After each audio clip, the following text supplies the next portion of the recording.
Well, good morning. Well, good morning. Well, good morning. Please stand Well, by. you've had the weekend to think this one over and maybe take a different view of your life and how it's going. And you I haven't enjoy laughed so much laughing at in my pain 30 while years. I have more pain to describe Oh, to you. this is great. Yes. Is this Can you going to become a regular can feature? you see the What happened to gash at your the top head? of my head? Okay, can you see that gash? Okay.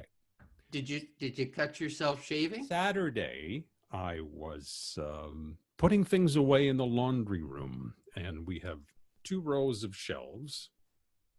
So I opened one of the shelves at the top and I was moving things around and stood up all of a sudden and on Oh, the top shelf, on the top door. So I had myself a nice little right at the corner, or right you? bang, right straight flat on the door. So Actually looks as if you have a bruise as well. I've got a bump there. And remember Susie Arioli was talking about seeing stars when we were talking to her a Yeah. few days ago? I saw stars and I saw Susie Arioli at the same time when this thing happened. And I And was you saw her cursing. I was singing a song. I was cursing like Susie Arioli for quite some time And now thereafter. the purple dusk. And then you laugh at Wow. my pain. Yes. I've got more. You just wait. This morning, we have some young fellers redoing our lawn, as you can see. This is They after all the work you put in the garden. There you go. So they pulled up all of the old sod and everything, and we're happy to keep these young fellers employed and all of that. But they're busy at this morning. And you can get a look now at the obelisk, the famous obelisk there that Yeah. went up. And Yeah. it reminds me of me. It's poorly built and it has to be chained into place, but it's working just fine. What happened? It burned to the ground. No, and it's still there. There's the award-winning herb garden in the back. Here you can barely see that little device we've been talking about over the last few weeks about the skunk and raccoon deterrent device, and it's working quite well. There's the bird bath that I gave myself a hernia putting into place about 3 weeks ago. Yeah. And this morning I went into the shed here. You can barely make out this shiny object here. That is a pail that is full of barbecue implements. So Bonehead went in there this morning with a pair of sandals looking for something, and he speared his foot with a barbecue fork.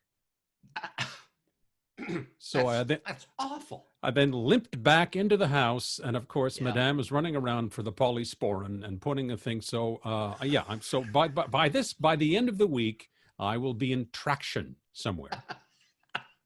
Did you weep? But this. Did you weep? I saw Susie Arioli again, and I began to scream. And And this time she was pulling up weeds in your backyard. Yes, but this is the story of my life. I go through periods like these where I start bumping into doors and tripping over extension cords and everything. So this is what the really frightening part here is that these things come in threes. They do. That's what I was saying to my lovely spouse this morning, who, of course, the lawn thing. This was announced to me, by the way, the lawn work. So we were having a discussion about that this morning. I said, look, so I've hurt my head, my foot. It's just something in the midriff area now that's missing. So she said, I can punch you in the gut and get it over with. I said, thank you very much. So that's the kind of support I get around here. Locust? That's the kind of lovely support I get from my spouse, who's still You waiting for them to sap. come on over here and haul me off to prison because I'm a scofflaw.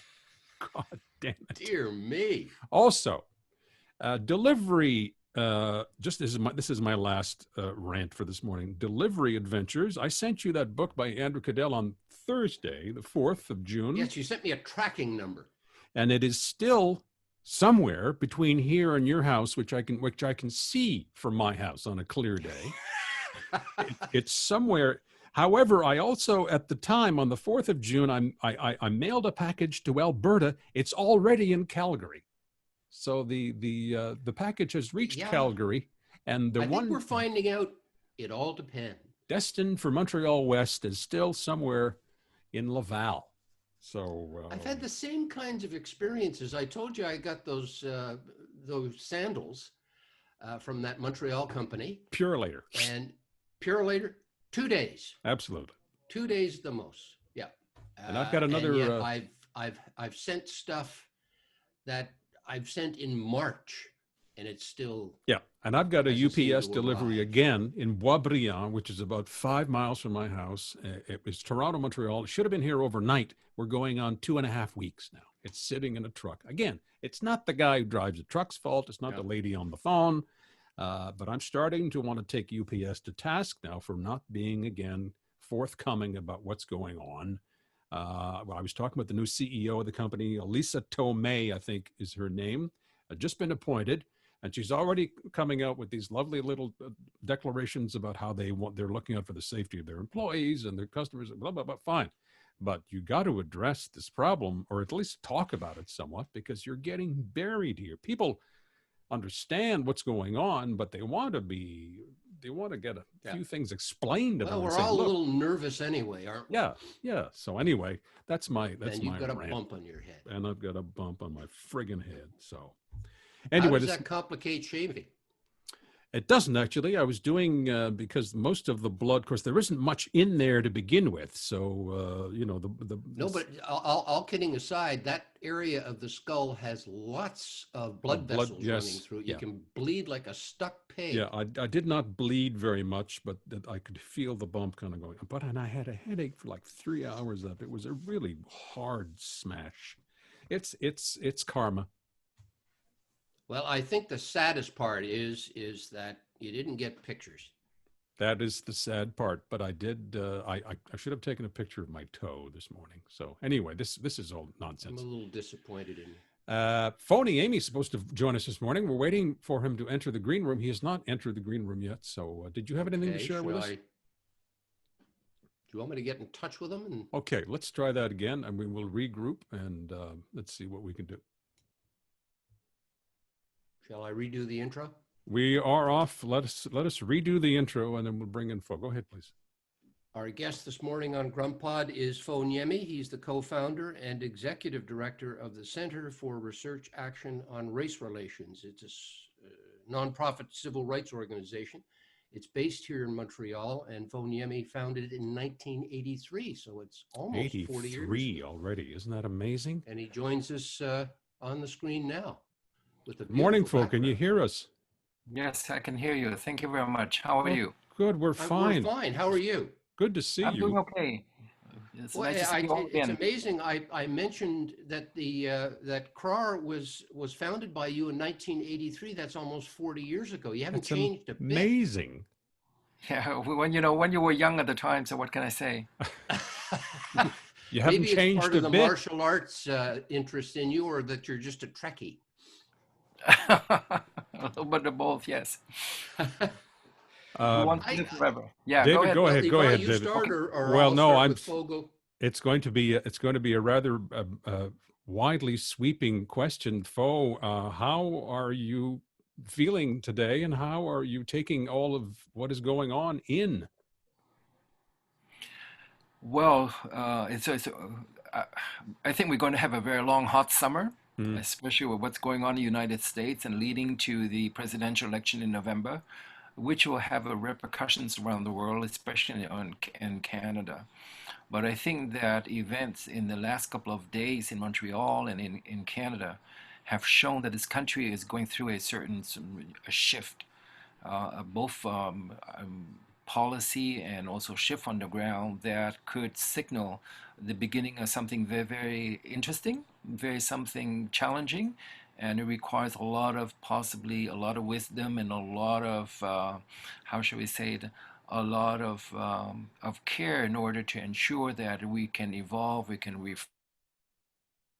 in the right direction without, some of the unfortunate results that we've seen in the United States. But Fo, you've seen it coming. Are you talking about, Fo? Sorry. I'm sorry. Go ahead. What kind of shifts are you talking about specifically? And everybody seems to be asking, is this the time when it really is different? Well, we know that this country has several fault lines over the years,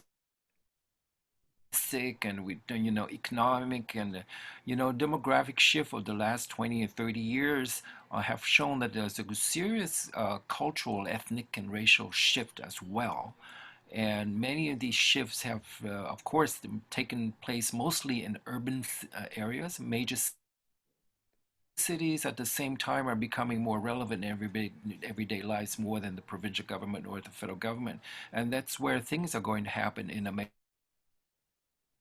Anyone who talks about Canadian cities talk necessarily about diversity, about inequalities and disparities, and also about a certain common thread, which is how do we ensure that our cities can grow and develop and prosper with all this diversity. It's more than just managing diversity. It's about how to connect the dots, how to basically build the bridges, and also how to make sure that our cities will be the beacon for the global village, because we see people, we have people come here to study, to work, people come to here to live, and then generation after generation, if those inequalities exist because of race and ethnicity and class, certainly we're, this is what we need to learn from the American experience, try to reduce these disparities and to ensure that in Canada equality of opportunity is a reality for people across the board.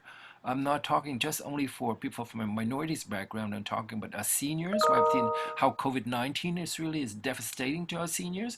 Requires to have also a shift about how we look at seniors, how we treat seniors, and then how we deal with people who are low income. COVID-19 shows that people who are low income are most vulnerable, regardless of racial and ethnic background, even though data may show that in Montreal, people of certain minority backgrounds tend to have a disproportionate, live those disproportionate effects of COVID-19. It requires foresight. It requires different ways of doing things, governance, different methods of governance. And right now, I think for Montreal, we face a lot of challenge because we have, shall we say, elected officials and administration officials who still don't understand what it takes to really to run and to help a city like Montreal prosper. Well, some of the more naive among us have been thinking over the decades that things were progressing. You've been at it for some 40 years now. Have we been progressing at all, or are we seeing now the signs of what is a regression? I think general socioeconomic and socioeconomic data show that perhaps we have expanded the middle class to a lot of people. We have seen, for particularly for people,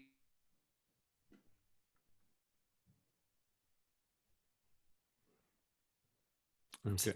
but we see also on the island of Montreal and in the city of Montreal in particular, um, in the city of Montreal, we see pockets of or concentrations of disparities, and this is where we have to be very, very conscious of the need to do something beyond speeches. For example, we have a housing crisis for people low income. We see that we have a growing senior population that requires completely different ways of treating people, whole new generation of different racial backgrounds born in the city, raised in the city, but still getting the message you're an immigrants and as if you're second class citizens. So, what will happen to this new generation? Either they move or they will be here and they'll be getting unequal treatment. They could get frustrated. That's why I mentioned earlier about the American experience that we have to look at and possibly learn from it in order to ensure that the Canadian solution is different. What about the flashpoint of police departments, Fo? I mean, the city council in Minneapolis actually voted to, I guess, disband is not the proper word, defund and create another kind of police force. Montreal has come out with yet another report about the SPVM. I don't know how many you've seen in your lifetime. It seems like dozens, but nothing changes. And there is this systemic racism that the premier and a lot of other people don't want to talk about or say does not exist. Yeah, you see, I'm glad you raised all these things in terms of, but I look at, even though my work focuses more on racial inequality or discrimination, I look at discrimination from a multifaceted perspective. Discrimination against our seniors, discrimination against poor whites, discrimination against women, different discrimination against people of color, against immigrants. And I think that we need to have a holistic view if we are talking about a diverse, multiracial, multi-generational, bilingual Montreal reality. We have to have all that encompassing, holistic approach so that we can tackle all these things together. Of course, we have a serious problem with the police over the years, and things have not changed much. After about 20, 25 years of progress, we've come back to a police management or the police directorship. The chief police doesn't speak English in the city, but like Montreal, unthinkable. The senior management does not reflect the population of Montreal. We don't even know, during the whole COVID crisis, we haven't even seen the police chief anywhere in terms of community outreach, right? Uh, Seniors need to be reassured. Seniors need to know the police is on our side. Minorities are, everyone wants to know the police on our side. I mean, it exists. So the whole debate about defunding the police, if that's an American movement that we have to look at it with a little bit more impartiality and objectivity to understand that do we want to really disband and defund the police? And who will protect us from criminals? Who will protect us if possible in the next terrorist act? Who will protect us from a lone gunman in Quebec City who would come in and to have a racist mindset? I mean, these are realities. I think that we have to also, despite of my work, I have taken many, help people take legal actions against police officers for misconduct and racism. I believe that there are good people everywhere. There are bad people everywhere, and there are people who are good but who don't know how to do their things. So we have to maintain that open communication, and we can be critical, we be constructive, but more and more people want accountability. But That's Fo, a you good, that's a mentioned the good upper point. echelons of the police department because the average cop on the beat still in Montreal doesn't represent what Montreal is, Of course, right? it still doesn't represent, but I must say that I've seen more black people, black police officers, Asian police officers, Yeah, South it's Asian police changing. officers. It's changing, but made is at the top where policies are set. And this is where you look at the Montreal's executive committee. I don't believe there's an Anglophone up there. And this is a city that's, I mean, built by and developed and prospered thanks to the contribution of Anglophones. Anglophones are very much absent from a lot of municipal boards and agencies and commissions. And that's not normal in 2020. And this is why when we're talking about addressing the racial disparities, we have to talking about at the same time that other forms of disparities that exclude people of the city. Okay, Mm. and that leads to this kind of, like the concentration for seniors in homes that are basically death traps for them, and that's something that we need to change as a whole. It's about governing with the people, for the people, and by the people. And this is something I think that's possibly the best lesson we can learn, not only from COVID-19, but also all this movement to call out the police for racism and excessive force and so on and so forth.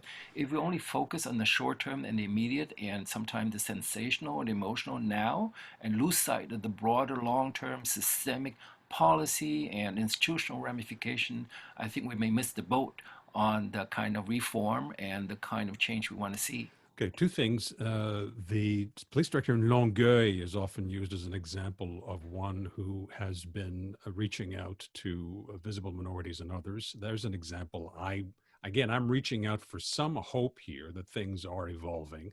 And That's is that yeah. working for them, do you think? Based on what I know, I think Chief Fadi Daguerre, who was with the Montreal Police, by the way, and whom I believe would have been a better police chief, because he's like us. He's part of our generation, not in terms of age, but in terms of viewpoints and values. He, and he's proactive. When he was the commander of the district station in Saint Michel, he was known to be a very tough, but also a very fair and very accessible Hmm. commander in that area. And that's what kind of leadership we need. I mean, to have a police, any kind of appointee or top position in Montreal who doesn't speak one of the two key languages in the city, I think it's not Right, a very, very good decision. right. But it's about, the police was the notion that the police is the public and the public is the police.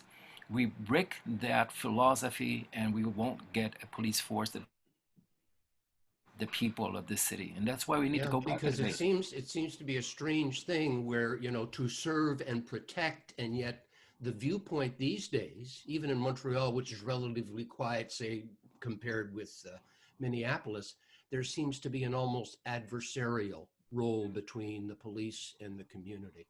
And I guess that's where I thought there was systemic racism going on. That's right. Look, I've followed this for 2, 3 decades, and I think somewhere in the mid 2010s, around 2015, with the change of the police chief, or when Marc Baron left, we cut the bridges. We cut the ties to the community. The police doesn't reach out to communities anymore. We've been working for the past 3 months on the rise of anti-Asian racism in Montreal. A lot of Asian people are beaten up because of the association with the Chinese virus, coronavirus. And many Asian organizations told me that they have never received a call, an offer to meet by the police chief or by anybody from the police department to tell them about hate crime and what to do to protect them from hate crime. That's astounding absence of outreach, of community relations, and ultimately of proactive leadership.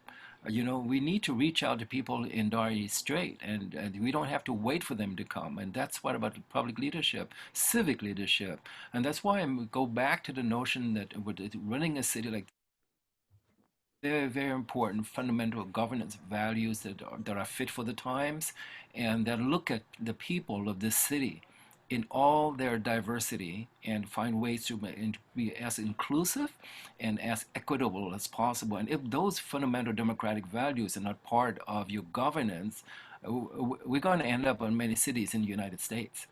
I picked up on a little phrase, something you mentioned a few minutes ago, and it's about good people or people of goodwill who want to do good but don't know what to do to get it done.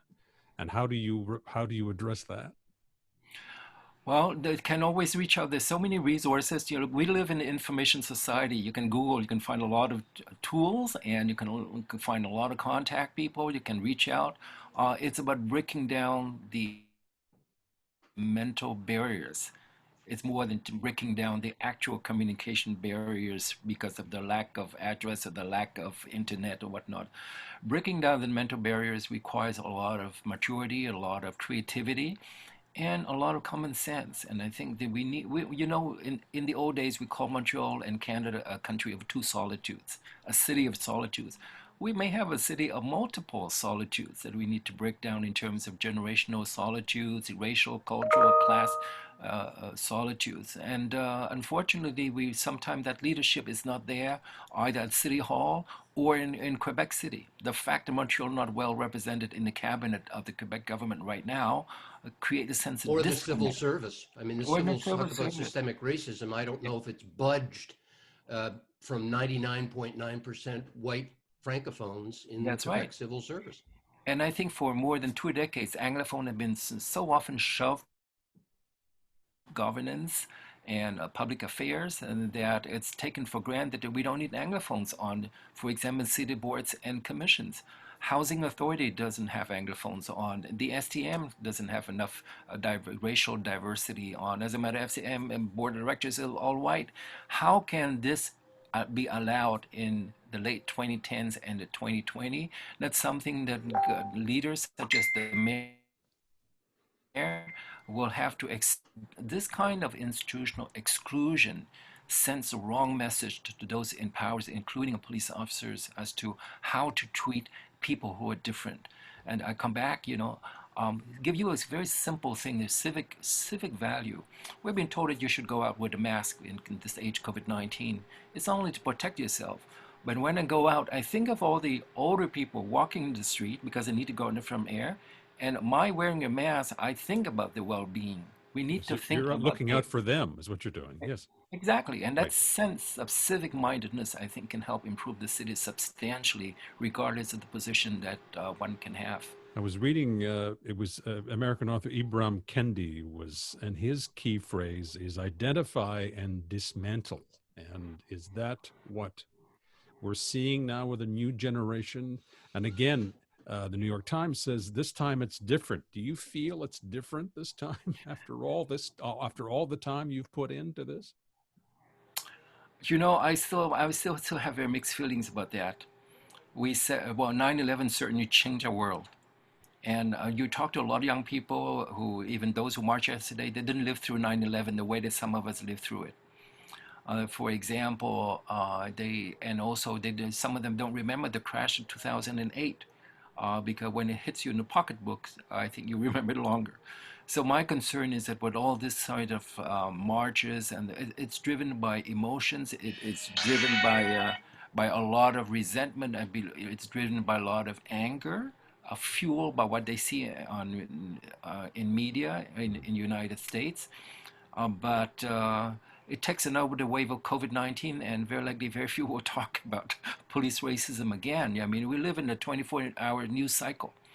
We talk about, look, and that's the whole thing. We hopefully, if the change in the United States occurs this November, with the election of a new president, it can change the global climate in terms of the social climate, the political climate.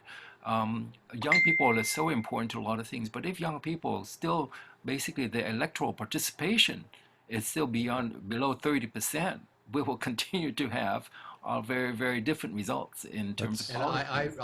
I am like you. I remain skeptically hopeful because I'm old enough to remember Rodney King in 1991, and I thought okay, that's the signal moment. But then you had, what happened in Baltimore and what happened in Florida. But you've come full circle here, Fo. This is what you started with, and we're finishing on that too. It's get out there and vote, right? Get up there, not only more and vote, but participate in the democratic process. You join boards and commissions, go to city council meetings and ask tough questions, write op-eds in the media to create a different narrative. And just don't get stuck on the social media. You still have to deal with traditional media because older folks still watch TV, they still listen to the radio, and they are, in many cases, the decision makers in corporate boardrooms and government departments. We need to reach them to bridge that generational divide in terms of values and vision. Okay. Fo, thank you very much for your time, my friend. Well, maybe the next time we talk, all three of us will be a lot more optimistic and hopeful. I think we're cautiously optimistic. I hope so. Yeah. I hope so, Fo. All right. We'll be checking with you again. Thanks a lot. Good to see you. All right. Take care. Thank you. Thank you for inviting me. Thanks. Bye-bye. Okay. You both mentioned, and I agree with you, that the average cop in the beat, it is changing. Maybe not as swiftly as I'd like it, but I think when you... I live downtown, and I saw it change with my own eyes over some 20 years. But often a lot of those officers, the young Black woman, are isolated within that culture too, which is a problem. Yeah, still. You'll hear different stories, and there are different stories to be heard, and you'll be hearing more this summer too, because some are speaking up, not just in Quebec, but across the country as well. People of color who are officers, some of whom are critical of their colleagues, others who are somewhere in the middle, and they're seeking to support those who deserve support. As Fo said, it's a big spectrum, isn't it? It is huge. But I think that one to be addressed too is the civil service in Montreal and in Quebec in general. When you all look alike, let's spell it out there, and you don't get any input from people who don't look like you and me, well, you come to the same decisions over and over and over again, and you end up with a premier who says there's no systemic racism. That brings us back to that, yes. And he is representative, in my opinion, of what the large gros dur of what Quebec is. Quebec, we can speak about the rest of the country too, but that's still very much representative of the attitude here. It's not that bad here, or it's worse elsewhere. And we've been hearing that about COVID-19 as well from the premier since practically the beginning. Oh, it's much worse elsewhere. That's not how you go at it. Quebec's you have the to worst look at place it. in Canada.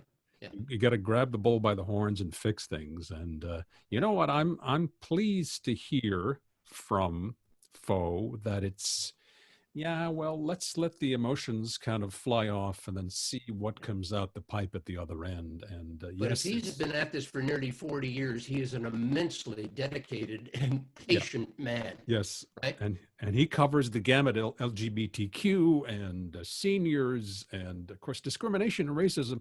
It's violence. That's what that is. These are Yeah. violent acts, whether they be subtle things in a boardroom or physical violence that either hurts someone or takes one's life. It's violence at the end of the day. So Yeah. I'm And with you. I'm ignorance hoping, is not bliss, it's no, violence too. yeah, yeah. And I'm hoping, like you, that something, and I'm so naive now that I uh, keep thinking that things are evolving, and I reach for the good stories. And I mentioned the police director in Longueuil. They were talking about him before this whole thing blew up, and he's an example of one, as mentioned, as Fo mentioned. He used to be with the SPVM. He's now pretty well running his own show on the South Shore, but they thought, it's a waste of time. But he assigned officers to various groups and to outreach programs to talk to people on the street and to do what Fo suggests is not being done by the SPVM, for On example. the So line. anyway, Well, we'll he see. must have got some good training up in Saint Michel, Yep. because there's an area of Montreal that really needs a view of the broad spectrum of what Montreal is. Yep. It's an incredible microcosm of this city. Yep. All right.